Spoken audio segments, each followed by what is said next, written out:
Hello lovely people, and welcome to today's video. I thought I'd come on here and do a little bit of a haul. There has been two major places that I've been to recently, one digitally and one IRL. The first one is Hobibear, which is pretty much where I exclusively try and get my shoes from now. I've pretty much made the plunge and transformed my footwear into barefoot shoes for the most part. I do have a couple more boots that aren't barefoot related shoes, but to be honest, I've not really been wearing them since I've started to try and take care of my foot health.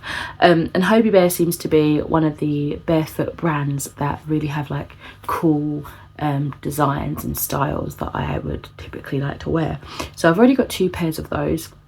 I've got just ones that look like Vans, black and white, and another pair that are a burgundy reddish purpley kind of colour.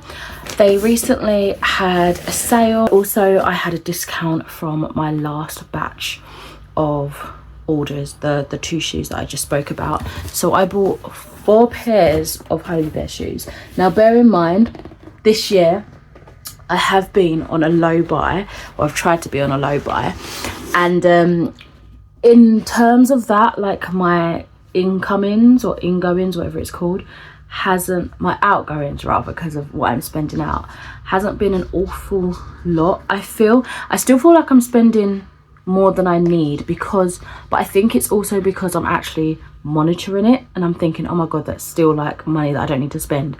But if I'm casting my mind back to compare with years before, I'm not spending near as much, the same amount as I used to, frivolously. So I do look out for deals. I do sort of bulk buy if it's cheaper, if I actually want it, and I hold on to the idea of buying something before I actually splurge, right? Also, in saying that, I've been selling a lot of stuff, so I don't have near as much shoes as I used to have, because I've sold the majority of them. So yeah, I literally just wear the 2 barefoot shoes that I have, and I don't want to wear them to filth and not have anything to back up. So there we are. That was a bit of a tangent. Anyway, the next shop that I went to as well is Hobbycraft, because unfortunately the local shop to me is closing down, and I didn't know about this until a colleague was mentioning it briefly the other day. So I went in there and I got some mainly yarn, because I've been crocheting and creating things, and I thought that would be a good time to kind of stock up on some of the prettier yarn that I maybe wouldn't have bought at full price. But we're going to start off with the shoes. So Hobibear, this is how they come. A nude biscuit kind of colour.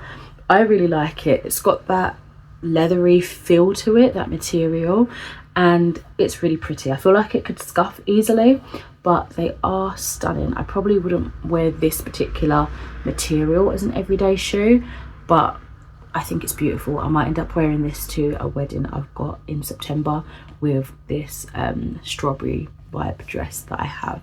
I think that will look quite nice together. The second pair of shoes are also this gorgeous kind of light pastel-y colour. This is kind of more of a grey shade, and it's that style of trainer or style of shoe where you don't really tie it up. You just kind of pull the drawstring close and it tightens on your foot. I've tried these on, I've not worn them out yet, but they were super comfortable, and I like that they have a higher I don't know what you would call this, heel area to slip your foot into and have a little bit of support. These are really nice, and I feel like if you didn't know they were barefoot, which has the box toes and the wider flat foot stance, then you might not necessarily realize anything was particularly different. But yeah, I think these look really cute. Pair of Hobibear shoes shocked me, because I don't think I realized how they looked on the website. I'm going to keep them because I do like them, and they're quite different. And these they look obviously like there's something strange about them, I guess you could say. So first of all, you've got all of this going on, which was what threw me off to begin with. But then I feel like it's a low toe dip. Do you know what I mean? It's more flat, and it looks obvious that it's not that pointed shoe shape that most brands go for, but it's this gorgeous bright orange colour. I think it's stunning. I love the pop of green on the detailing with the little I want to call them eyelets, I don't think they're eyelets, but that and like the logo, it just really pops, and I just love the combination. And again, this is another one of those shoes that you just tighten with the string rather than actually do up the laces. But I think they're really pretty in terms of the colour. They're a bit unique and different with the like ribbed kind of thing going on here. And yeah, it did shock me for a bit. I was like, oh, I don't remember getting these, so I had to look up my order history tracking thing, and I did in fact buy these.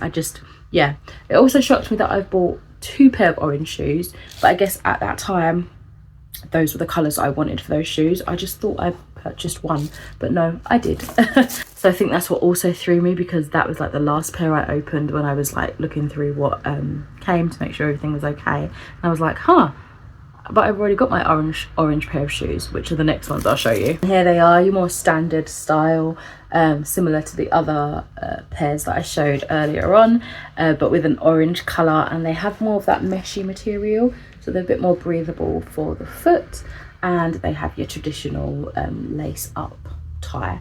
So yeah, these are the 4 shoes that I got from Hobibear recently.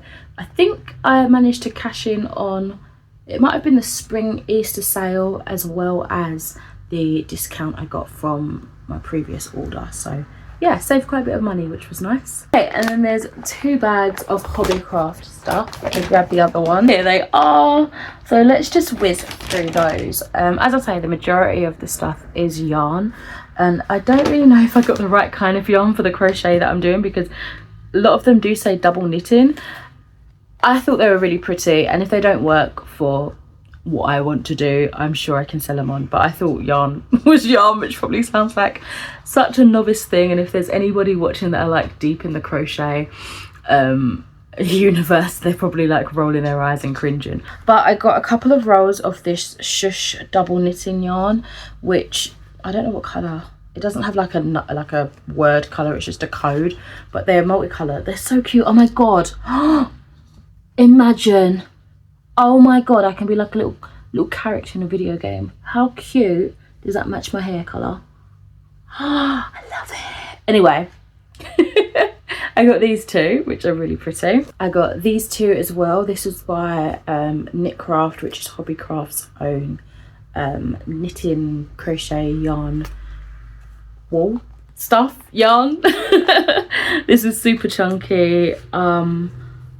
I can't see like a colour here, but it's pretty. It's kind of like pastel-y rainbow. I got 4 of these ones, which are the more like darker toned rainbows, that kind of ombre in. So I went for a lot of bright, vibrant colours that I probably wouldn't have paid, as I mentioned earlier, full price for, but so pretty. I'm thinking of making like chunky cropped jumpers, or trying to anyway, so we'll see how that turns out. Chunky wool, I got 3 bundles of the Crazy Sexy wool by Wool and the Gang, and this is the colour Lilac Powder, which is really pretty and really soft. I just love it. I felt like if I was to make a doll or something, this could be the hair. How pretty would that be if I like stitched it up the top and then like unraveled the bottom? It'd be so pretty, right? Anyway, got that wool or yarn. Got some with the intention of doll's house creation. I got these terrain mixes. There's All Game Terrain, this is Base Layer Earth, and Super Foliage in dark green. I thought if I was going for that sort of lived in, almost spooky dollhouse vibe, which I still haven't actually put pen to paper and just begun yet, this might be nice to sprinkle over it to give it that aged kind of creepy overgrown look. So I only got 1 of each. I don't want to overdo it. Randomly decided to buy a block of air drying clay in terracotta. I haven't played with clay in so long, but again, the same thought process was I could potentially like make stuff to grow out of the dollhouse, or just like furnishings and things like that. I could build out of the clay potentially. And then I got a load of fat quarters. I thought the first 2 stacks could be, well, 4 stacks really, but I got like 2 of each. Could be bandanas or something. I can make little bandanas for myself. And also these ones with the idea of making like little clothes for my ball jointed doll, my smart doll, whose theme is kind of like Dungeons and Dragons, forest ranger, druid kind of vibe. So I thought these earthy colours would be quite good. So yeah, that was the vibe. That was the idea. And of course I could do like I don't know, curtains and stuff like that for the doll's house.